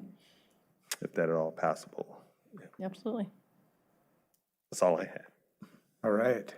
So on to number 3, the prioritizing of core educational goals. And this particular one is just aligning to goal number 1 in our strategic goals. So we've spent 5 years really digging in and working on our goal 1. You guys see it in the board meeting, every board meeting. So any sort of feedback and input is welcome. Trustee Marks, you had a comment there. So I know it doesn't actually say this in the goal, but as I was reading through this, I thought, wow, I'd really like to have the instructional core defined as, you know, reading, writing, math proficiency at grade level, which is what you said earlier, was that's the main focus. If our students can read and write and do math at grade level and be proficient, they're going to be successful. So when we look at it, whatever programs we're doing to make sure that's happening, that's what I wanted to see this goal as. And then adding, of course, I like achievement. I've always liked achievement, the word achievement, but I wanted academic achievement, college and career readiness in that, how our students are doing so that they can be successful. And as we review 41 programs, those to me are the main priority. And I have to say, it isn't just me, it's the public's also, it's their priority. So as they ask me questions like, why aren't our kids reading at grade level? And, you know, so we're working on it. We're trying to catch up from COVID.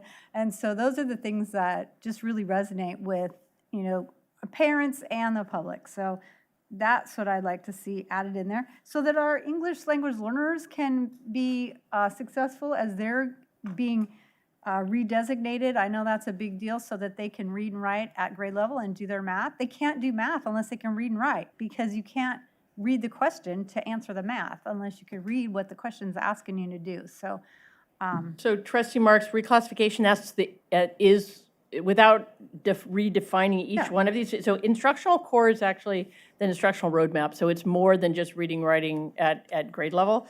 We could add something in the top paragraph that speaks to going back to our collective why and our vision. And this is our vision, to ensure that all kids are have the skills, knowledge, and character traits to be successful. We can add it perhaps up in the top here. But that's our mission for everything we do, right? Our mission is to educate children, and in the core areas primarily, among many other things, but read, write, do math, social science, be critical thinkers. but the instructional core to me is the main basis. Just the reading, the writing, and the math at grade level. That's all I'm asking is, if you can do that, you can do your science, you can do your history, you can do all of these things. You can't do it if you can't read it, if you the can't instructional know core. the history.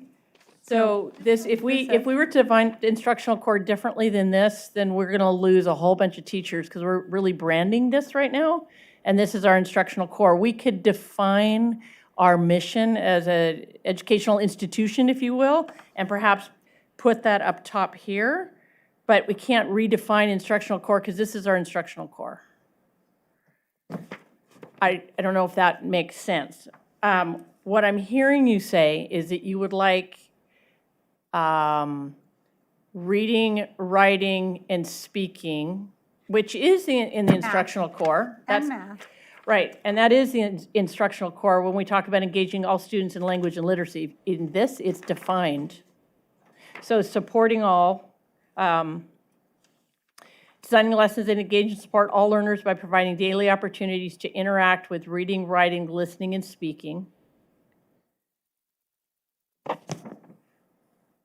So we can still morph this. I mean, so Where is is it on this? Did you say yes, that? it's right there in the yellow. So it says engaging students using literacy and language and literacy.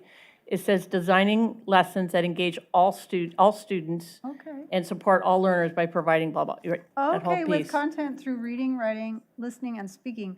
So, all right, and I think, well, I always think math is part of that because you can't, science, you have to do math to do science, but, and use math and everything because it's data, it's figuring out history, it's, but, okay, I see that. I can see where that is a key component of the instructional core. So when we go out to the public, so I didn't catch that when we read this, because when we're looking at these bullet points, that to me is a bullet point, so that's So I'll important. work on that. Let me find Yeah. something to make it, to fit your need because you're speaking with the public.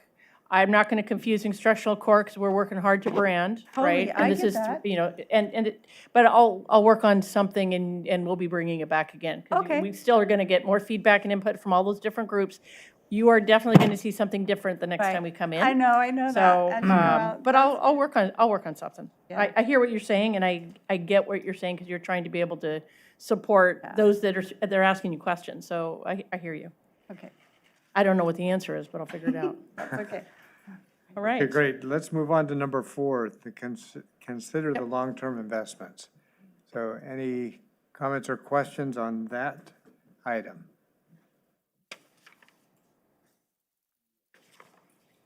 Trustee Lopez, speak up, please.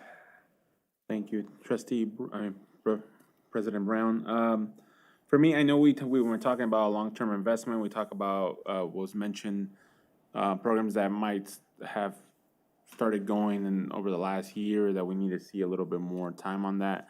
But I also want to make that reflect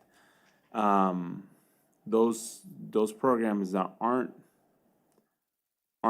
direct services to the students. Those are the programs that we might have started during COVID that were focused with either community, educational partners, and parents. So because those in situations, those are impactful, but they take a little bit more time, and they're not so the path clear of academic success isn't so. That's exactly what he's talking. Yeah, isn't so visible, but we know that it's very impactful. So taking that into consideration of the importance of that, but that takes time. That is part of focusing, as Trustee Daly mentioned, the well-being of the whole student. So I hear what you're saying. So consider programs that need additional years to show progress towards increasing student outcomes and parent engagement. Yeah, because those ultimately are long-term investments, right? Right, Because and we're- parent yeah. ambassador is on there, and that's something we are looking at and researching, and that one came the first year of COVID. In fact, it came from CSBA, that when we all got together, but we implemented it when we were all virtual. And so really, it's only had 2 years to even get going. And so I've added parent engagement in there. We've seen tremendous gains in the last 3 years Yeah. in parent engagement, and we don't want to see that slide at all. Good. All right, Trustee Daly.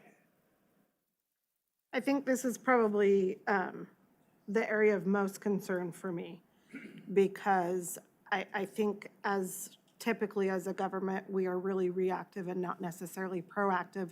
So when we close all these funds out, we have students just now in second, third, fourth grade that we're not going to see the impact of COVID for them for several years. And in fact, after they become adults, I've told people multiple times, my career for the rest of my life is going to involve some way, shape, or form COVID and everything that has happened. And so I want to make sure that in that long-term investment, we do a better job as a school district, not necessarily just because Modesto City has done bad, but because we haven't done enough as adults to make sure that we do invest in the whole person long-term. These aren't just little, let's just get them past this hump or get them past this hump. No, this is ensuring that they become productive, full-grown members of society as adults. These are not going to be long-term children. And so that's the area I think that's. So is there a suggestion on more. language or? No, because this is now my thought process as I'm sharing with you. And I may have to ponder this a little bit Well, and you longer. can ponder and get back to me too. It's not, today's not the only time. You can shoot me a text, shoot me an email. I mean, right now it's in the process of many people looking at it. And so, and it may even come back, spot on without you even giving input from other people thinking about it too. So there's time. Good. Vice President Irvin. Yes, I just wanted to point out that, I was a part of one of those programs that when I worked with the district for those 14 years, 8 months, and 23 days, that received long-term investment, the after-school programs. Started in 1998, I started with, and they're still going on. And so, and a lot of that had to do with success and all that too, and additional funding. So I want us to be cognizant that when we talk about considering long-term investments, that we're not just tunnel vision into just financial, that it's also strategic as well. It's also alternatives. What do we have, or what are we aligning ourselves with funding-wise, or partnerships that will enable us or align, to keep those programs that going, that need that extra help. That it's like, okay, they're in their infancy, and so in order for them to, for lack of a better term, to go from infancy to toddler stage, and so forth, what do we need to be doing? What is strategically? And then what other alternative funding sources are there out there that we can align ourselves with to keep those long-term investments in our students, and our parents, going, so that we're not just looking or saying, okay, we're gonna have a plan because we have to sunset these funds. But strategically, what are we doing, and what are those partnerships? What are our partnerships' commitment to us after sunset of these funds as well? Because they should be more than just a partner us financially. They should be a partner with us strategically, and also in the search for more funding, for more partnerships and things like that. What are they going to be bringing to the table to help us to continue, the success of those programs that we said, we need to consider the long-term investments in these programs and these supports. So my comment there, just so we're fully aware and, fully transparent in the process here, we're looking at supplemental concentration dollars to hopefully offset where we need to reduce with COVID dollars. So it's finding other alternatives for the one-time dollars. But make no mistake, when you take this amount of money out of a system, we're not going to go find all of the resources to fund all the different things that we have. That's why we are going to have to make some tough decisions. Because if $24 million is in programs and services from COVID, can we find some of those dollars in supplemental concentration? Yes, which means those programs will be reduced.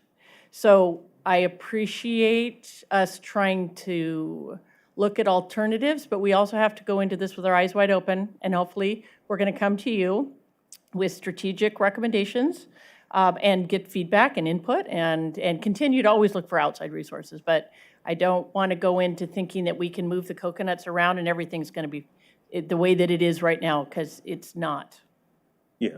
Sorry. Anything short of kidnapping Bill Gates, we should be looking at. Trustee Maestas. It breaks my heart that we have to get rid of so many things. Like, we're gonna have to get rid of things. Well. A year ago, or a couple years ago, they did the child tax credit, and we saw child poverty go down, and then it sunsetted, and we saw child poverty go up by double digits in the blink of an eye when you get rid of something so quickly. It's just too bad we have to go through this. I think what Trustee Daly is getting at is the importance of number 4. Mm-hmm. And that it needs to stay in these guiding principles and highlighted. Because we need to look forward as well as behind at the data. And I think that's what Vice President Irvin had alluded to. I just want to talk a little bit about maybe a 5. Mm-hmm. I think maybe something that a number 5 could be as an impact on our community.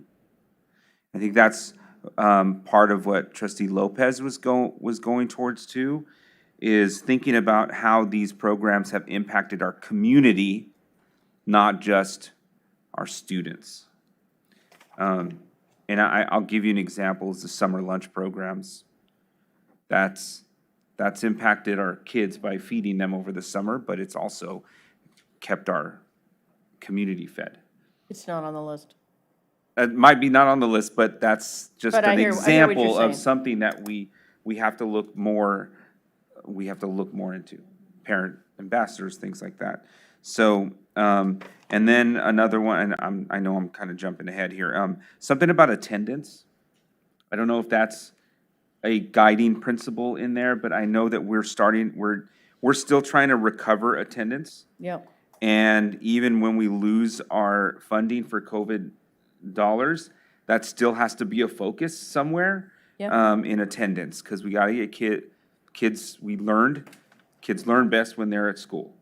And we're gonna still be pulling out of COVID long after these dollars are gone. And so how do we provide those and make that a guiding principle as well? So that's all I gotta say about that. All right. Filter that in some more. Student Representative Quay. Thank you. I had a sort of a comment on number 4, the considering long-term investments.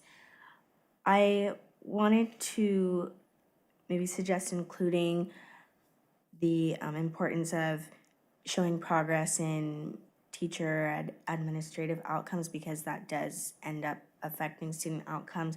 So for example, last board meeting, we talked about the 9-point plan with Project 1300. So things such as implicit bias training, those are things where maybe the numbers might not be significant in terms of the amount of teachers that will show up to a training or things like that. But just making sure that those programs and making sure that those sort of teacher trainings are maintained or really considered as very valuable long-term investments, regardless of the numbers of people that show up or regardless of any quotas that might not be met in that case. And just generally making sure that long-term investments are measured not just in student outcomes, but teacher outcomes as well.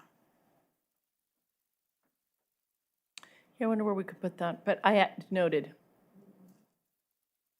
Great. So we've had some valuable discussion. Thank you. Dr. Noguchi, have we reached what you had hoped for with this? Absolutely. I take your feedback, your input, among with, a couple of hundred other folks, and then we will come back. We will come back on November 6th. All right. Well, we appreciate the fact that we are approaching this difficult situation strategically with all groups involved. And hopefully we can cut things with the minimum amount of tears possible. Okay. We have just a couple more quick items that we need to go through. Item B7 is ratification of letter of agreement between Modesto City Schools District and Modesto City Schools managers for the 2023-24 school year. Mr. Henderson. Yes, good evening, Board President Brown and trustees, Dr. Noguchi and Cabinet. For item B7, I bring forward for your consideration and ratification a letter of agreement between the district and Modesto City Schools managers for management compensation package for the 23-24 school year. The district consulted with MCS managers led by President Nathan Shar and Vice President Angela Zioli regarding agreement on a compensation package for all management employees for the current year. As stated in the agenda item, MCS managers approved the letter of agreement on September 18th, 2023. The highlights from the agreement include 6% ongoing increase to the management salary schedule, continuation of the 1% for 12-hour professional development initiative that we've had in place for a number of years. This would be continued for the 23-24 school year. Increase of $100 in the district contribution to health and welfare benefits from $800 to $900 per month for those who sign up for district benefit plans, and a continuation of the hiring incentive for hard-to-fill positions. As the board is aware, the district settled negotiations with CSEA at the end of the 22-23 school year, and our negotiations with MTA are ongoing. The amounts agreed upon with management are commensurate with the compensation agreement ratified with CSEA, and they're consistent with the district's proposal with MTA, albeit negotiations are ongoing. The fiscal impact is listed in the agenda item. And with that, in accordance with the Government Code, Section 3547.5, listed in the recommendation in the agenda item, it's recommended the board ratify the letter of agreement between the district and MCS managers for the management compensation package for the 2023-24 school year. All right. Do we have any comments from the public regarding this agenda item? Seeing none. Any comments or questions from the board? Seeing none, do we have a motion to ratify this letter of agreement? Motion by Trustee Daly, second by Trustee Mejia. Those in favor? Aye. Aye. Any opposed? Motion carries. Thank you. Now we'll move on to item B8, which is approval of amendment to cabinet salary schedule effective July 1st, 2023, health and welfare benefits effective January 1, 2024, and other terms and conditions of employment. Yes, sir. Again, consistent with the last item, item B8 brings forward for the board's approval an amendment to the cabinet salary schedule previously established by the board, as well as an increase to the district contribution for health and welfare benefits and other terms of and conditions of employment. The amendment, effective July 1, 2023, except for the health and welfare portion, which becomes effective January 1, 2024 with the benefit year, reflects the following terms: 6% ongoing increase to the salary schedule for cabinet effective July 1, 2023. Continued commitment to the district's professional development initiative consistent with that provided to other managers or management employees. And the health and welfare increase $100 per month in district contribution for those employees selecting district medical plans. Upon approval of the board, the terms of the amendment will be in effect as noted. The fiscal impact is also noted in the agenda item, as are, with the amendment, the positions that are impacted by this action. Again, in accordance with the Government Code 3547.5 and the recommendation is outlined in the item, it's recommended the board approve the amendment to the cabinet salary schedule effective July 1, 2023, with health and welfare benefits effective January 1, 2024, and other terms and conditions of employment as noted. Thank you. Do we have any comments from the public regarding this agenda item? Seeing none, comments or questions from the board? Seeing none, do we have someone who would move for approval of this amendment? Motion by Trustee Maestas, second by Vice President Urban. All those in favor? Aye. And that motion carries unanimously. Thank you. Let's see. We now are looking at item G2, items to be placed on future board meeting agendas. Anyone have any items that they'd like to bring forward at this time? Seeing none. Before we adjourn, just want to acknowledge and wish everything well for a couple of key families in our district with weddings coming up before we meet again. Dr. Noguchi, we wish you well this weekend with your daughter's wedding, and Mr. Zerly, you've got your daughter coming up in the next couple of weeks as well. So congratulations and wish you well for these wonderful weather fall weddings. Do we hear a motion to adjourn? Motion by Trustee Mejia, second by Trustee Marks. Those in favor? Aye. Thank you. Meeting is adjourned.